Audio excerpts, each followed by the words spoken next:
Hello, welcome to Bryan Living and Learning. I'm Alan Bruggman with the City of Bryan's Communications Department. And I'm Sandy Farris, the Communications Director for Bryan ISD. We've got a great episode for you today. There's been a lot happening not only in the City of Bryan, but also at Bryan ISD.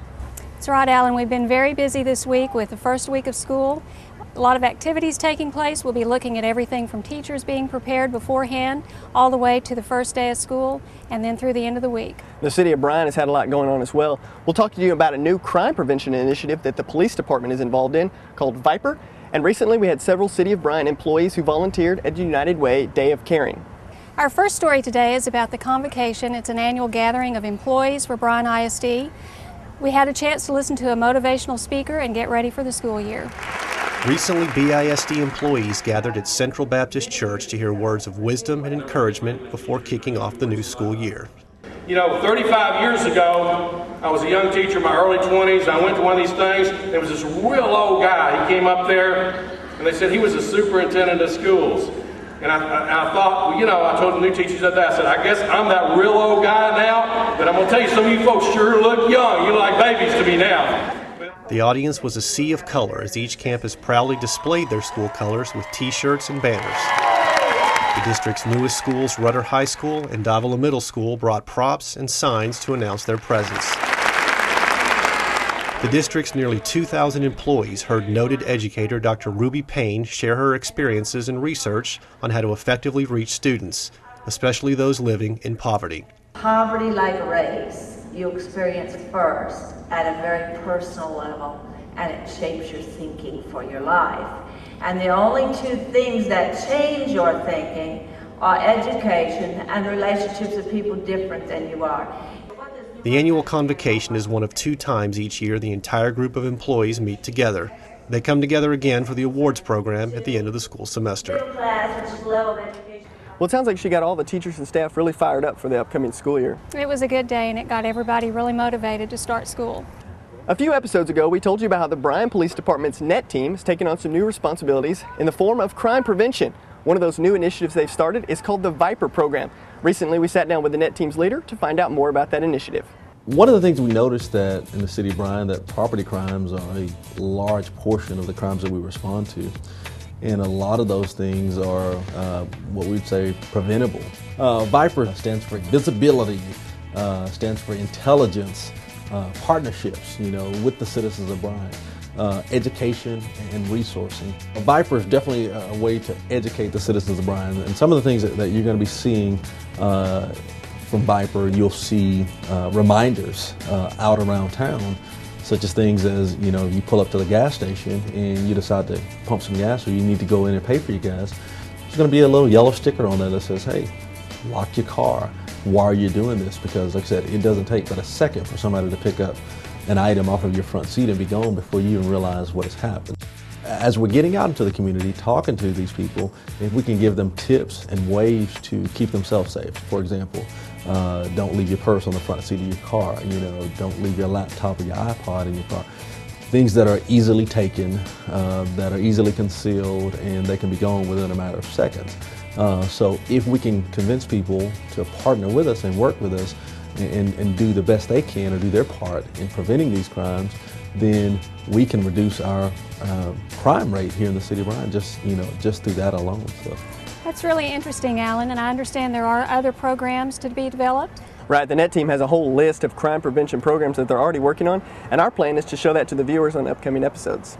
Our next story is a look at Dayla Henry, a Rayburn Middle School teacher who was recently given a high honor by the Region 6 Education Service Center.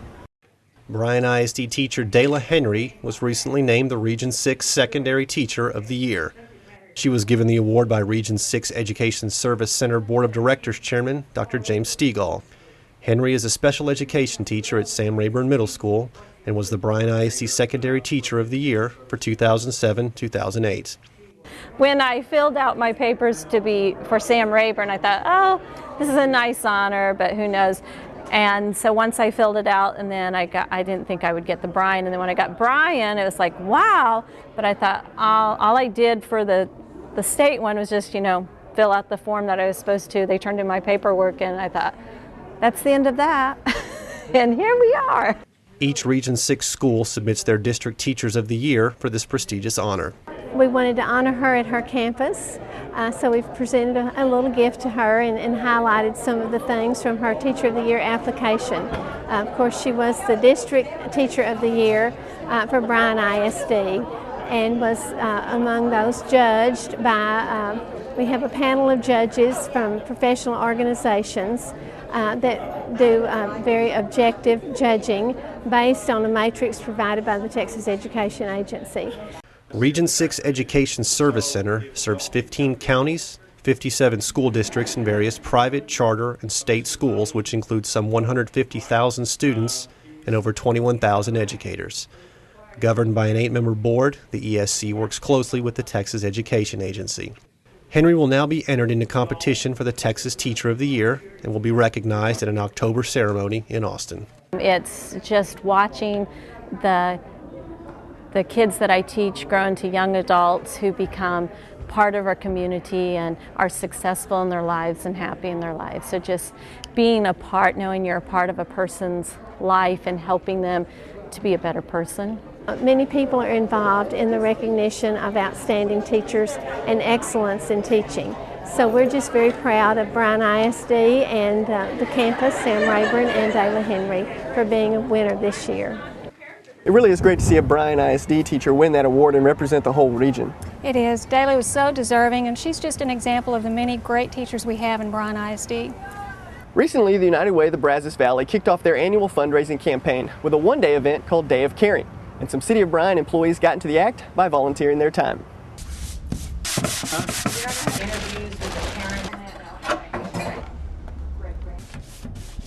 The City of Bryan came out in full support of the annual United Way Day of Caring. The Day of Caring is a one-day event that brings local groups from around our community together to help out our neighbors. This year, the Day of Caring kicked off with a welcome breakfast at St. Thomas Aquinas Church, where all the volunteers gathered together to grab some food and chat with the United Way organizers. And with their hunger satisfied and their bellies filled, it was time for the volunteers to receive their assignments and find out where they would be working. City of Bryan people, you guys are going to be helping them paint some cabinets that are kind of circa what, 1965, 70, something like that. And you could say it's kind of like the house that we bought when we moved to town. You could call it retro. My wife just calls it just nasty. So retro worked for about a minute and a half. We moved here. Start bringing stuff out, but you're going to help them paint cabinets. With tools and their assignments in hand, the City of Bryan's workers gathered at the Brazos Valley Rehabilitation Clinic to find out exactly what kind of help they would be giving. So what I need is 2 team leaders, one that's going to work the cabinets, one that's going to work the walls in the 2 different areas. Okay. One of you guys will just take this box upstairs and do an elevator. The City of Bryan takes pride in being able to give back to the individuals and businesses that help to make up our community, which is why the city sends a group of volunteers to the Day of Caring event every year. And this year's group of workers all have their own reasons why they chose to spend part of their day helping others. I guess this is the 6th year, and it's, besides just giving dollars through the programs, through payroll deduction or that kind of thing, this is a way to get involved and actually get out and see what's going on in these different agencies. I believe in our community. I believe in helping people help themselves.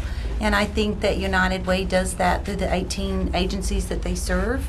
So it gives me an opportunity to not only give money, but give my time and efforts. For me to be able to give back a little bit, take a morning off and come out and help somebody like the Bryan Valley Rehab Center, I think is a great thing to be able to do. All the money that they raise stays in the community, so it's a good thing. It's a very good thing to be out here. It doesn't cost us a whole lot, and we're real helping. A lot of these projects would never be done simply because they don't have the funds available to hire teams of people to come in and do things like this. So that's how I got involved, and also worked in nonprofit in our community for about 15 years. And so I have been on the other side for a long time. And this is the first time since I've been working in a professional field that I've been able to be on the side that was able to actually give. And it's a pretty good feeling. I like it. Now, as we mentioned in the story, the City of Bryan is just one of many organizations who volunteer their time at Day of Caring. I understand that BISD had a team out there as well. That's right. Every year we volunteer with the United Way. It's a worthy organization. We're glad to have the opportunity to help.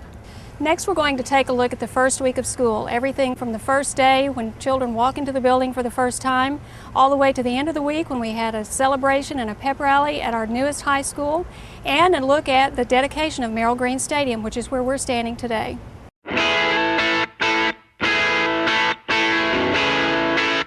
Summer's over and school's back in session, and history was made with Bryan ISD's 2 newest schools opening their doors to eager students and staff.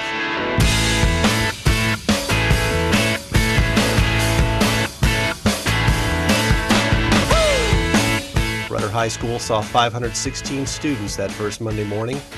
The varsity cheerleaders and Ranger Guard greeted their classmates as they arrived at the brand new campus. Local radio station Candy 95 teamed up with Plato's Closet to award 1 lucky student and 3 of her friends a chauffeured first day drop-off.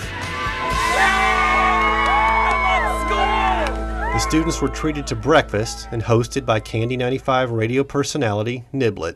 It was incredible. I learned more high school gossip than any man should ever know, but everybody was definitely excited about a new school and a new year, and I think it's going to be a good one.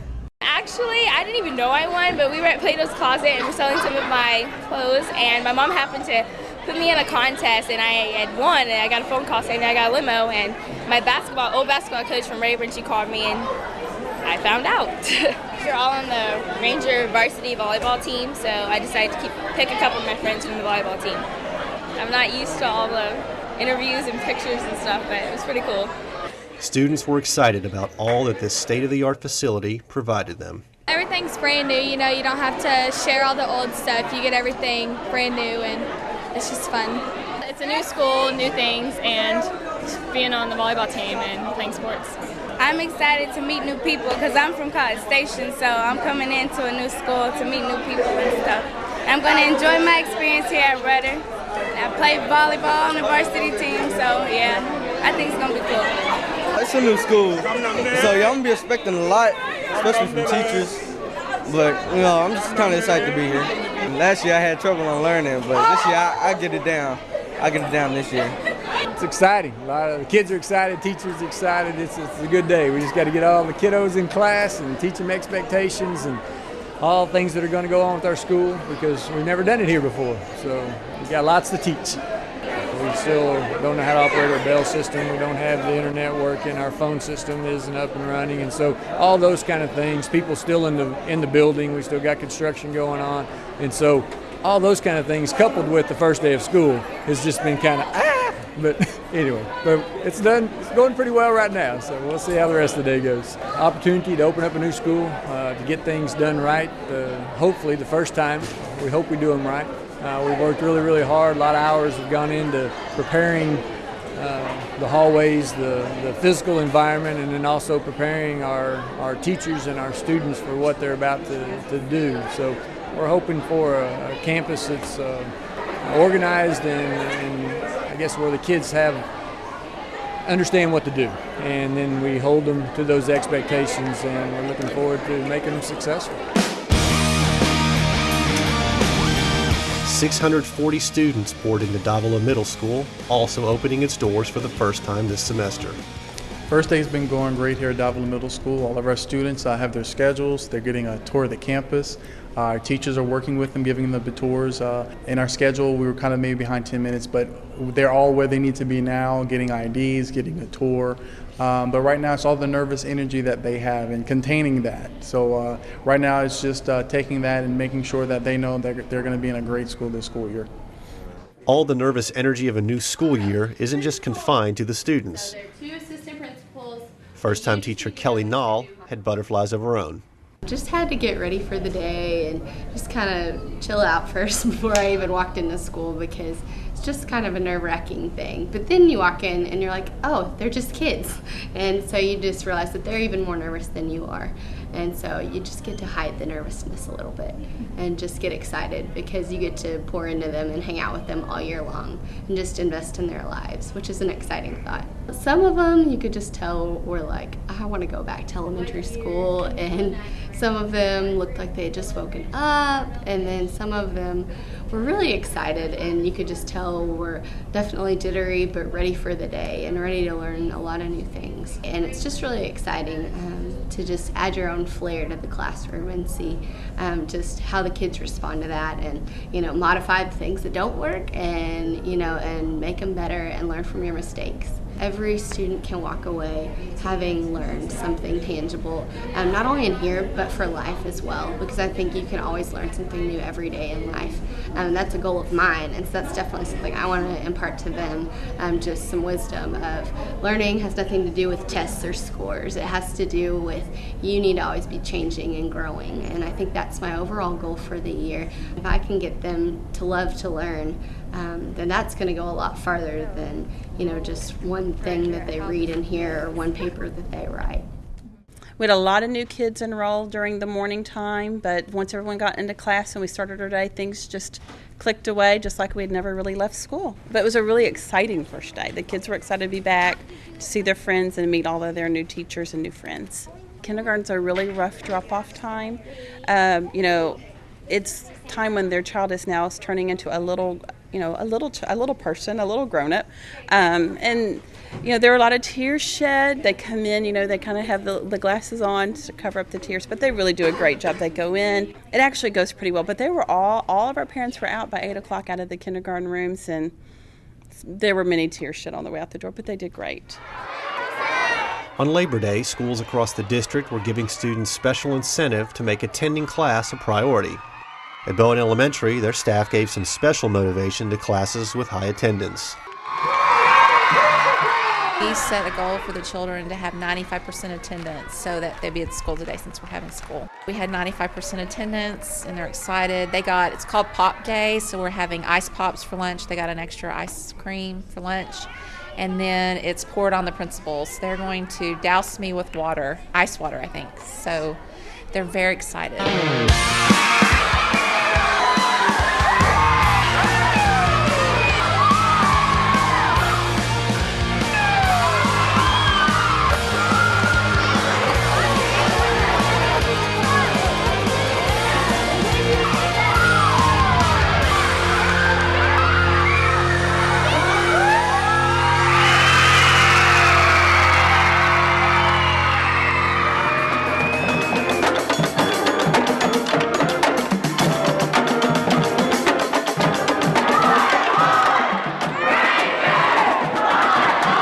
Rudder High School students gathered together at the end of their first week to hold a pep rally. Principal Hugh Pyatt introduced the Rudder staff, and students had the opportunity to hear from a group of Texas A&M honor students as well as members from the Corps of Cadets. The Rudder band and cheerleaders led the assembly in the school's new cheers and fight song.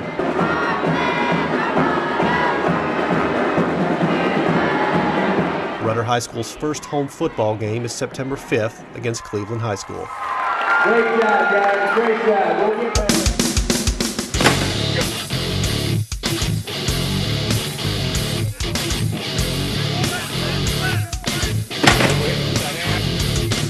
We got all the components we need to have a good football team. Right now, the deal is we're going to come together. Right now, I think offensively and defensively, the personnel is okay.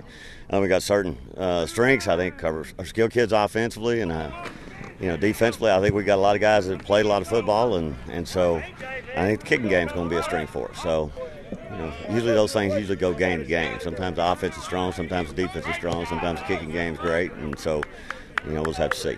We got a great opponent coming in here, and I'm sure any mistakes that we make on Friday, they'll be exposed. And this is just the first step in a long year. Hopefully, I know our kids are going to go out and go be competitive and go get after it, and probably put ourselves in a chance to win the football game.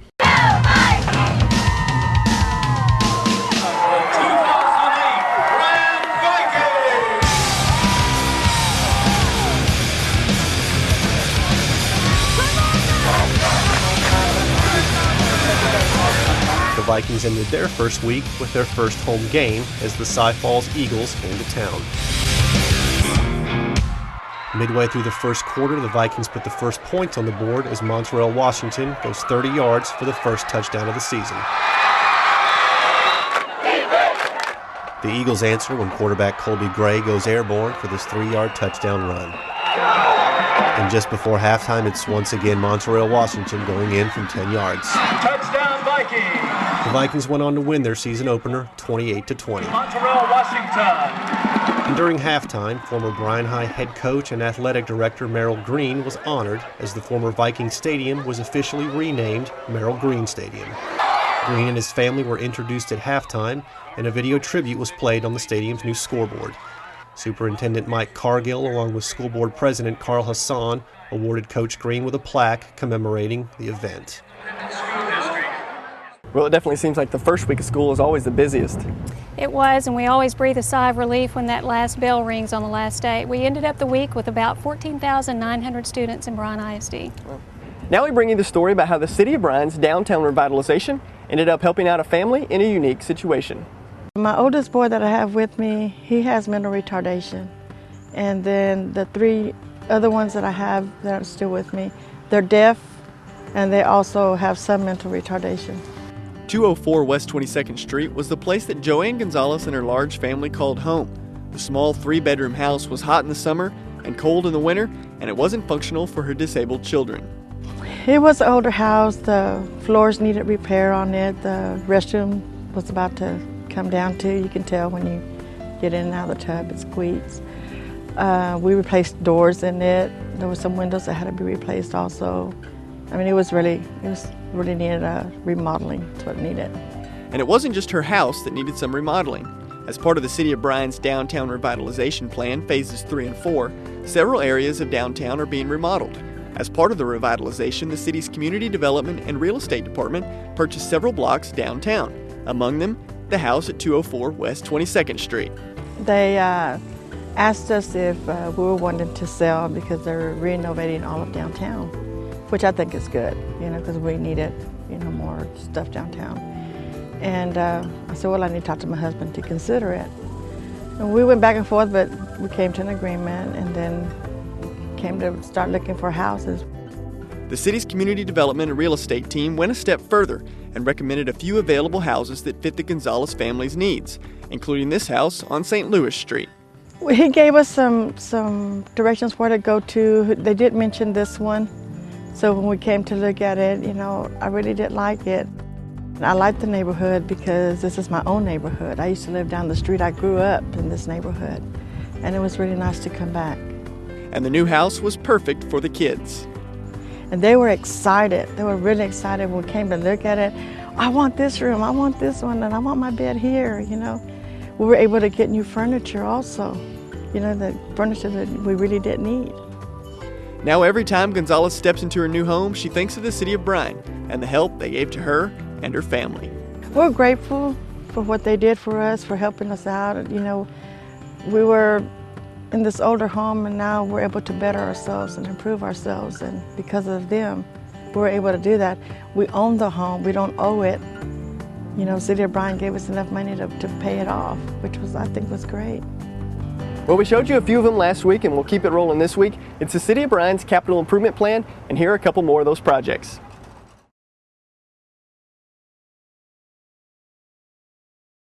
28th Street project is replacing 3,500 linear feet of asphalt pavement from Congress to Palisota. As you can see, the existing street is narrow and has open ditches. This upgrade will install curb and gutter and storm sewer pipe, along with replacing the water and sewer line along the project limits. It's important for this area, the traffic that travels this road is more than what the roadway can handle. It's too narrow. So it'll improve the width of the road and improve the classification of the street so more traffic can be carried along this roadway. It's important for that. For this area of town, a residential area that's growing, traffic can be moved better in and out of the area and connected directly to the downtown area.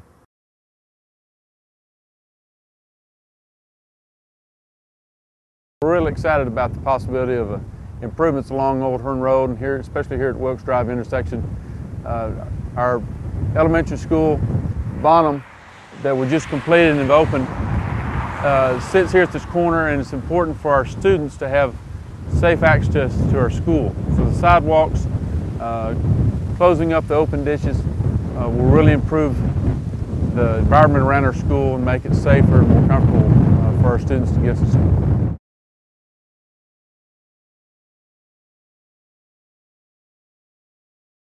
This is the South College project. We're standing at the intersection of Sulphur Springs and South College, looking down the street to Villa Maria. The scope of the project would be to replace South College from this intersection down to Villa Maria. Would include new sidewalks, new paving along this entire stretch, as well as some landscaping and streetscaping amenities down at the intersection of Villa Maria, providing out of a gateway to this area of town.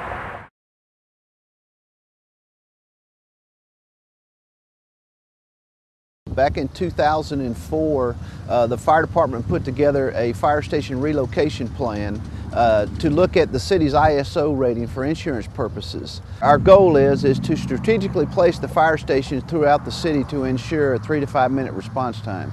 We're in the process of building fire station number 5 out on West Villa Maria, and it will be open for service in November through December of 2008. Fire station number 2 and fire station number 5 are now overlapping considerably, which decreases the response time to certain areas, but it increases the response time from fire station number 2 going east. Fire station number 2, which is the location we're at today, and we're looking at the relocation of this station. We're looking to move somewhere around the South Texas Avenue corridor. By moving this station, it will place the proper distance between fire station number 5, fire station number 2, and fire station number 3. This will allow us to maintain a 3 to 5 minute response time to emergencies on this end of town.